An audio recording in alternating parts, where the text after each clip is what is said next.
Remember to subscribe.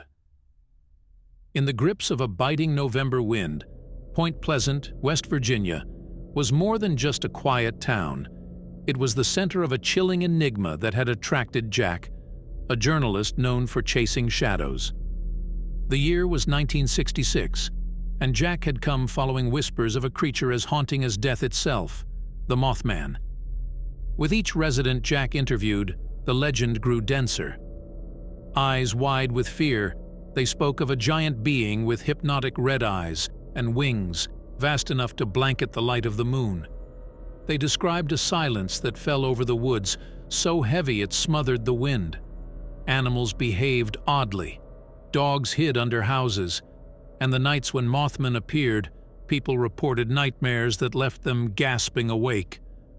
Delving into the town's library, Jack found newspaper clippings and police reports with mentions of the Mothman dating back decades, always appearing before disaster struck.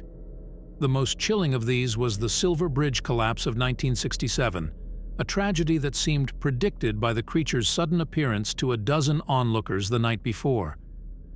Jack's skepticism waned as the eerie coincidences accumulated, each story weaving the Mothman into a tapestry of premonition and horror. Compelled by an obsession that had edged past professional curiosity, Jack drove to the TNT area during a thunderstorm that seemed almost summoned for the night. The old munitions plant, with its rusted gates and shadowed buildings, was the perfect haunt for a nightmare. As Jack stepped into the open, the air shifted, growing unnervingly calm before a sudden chill swept through. Behind the sound of thunder, another sound rose, a low, mournful wail that seemed both human and animal. His flashlight beam caught a fleeting glimpse of something enormous, a shadow crowned with two glowing red eyes. Then, it was before him. The Mothman towered, a specter of myths, its eyes paralyzing Jack with primal fear. It spoke in a voice like the grinding of stone, its message clear. It was a guardian, its presence a warning of nature's delicate balance, now teetering towards calamity.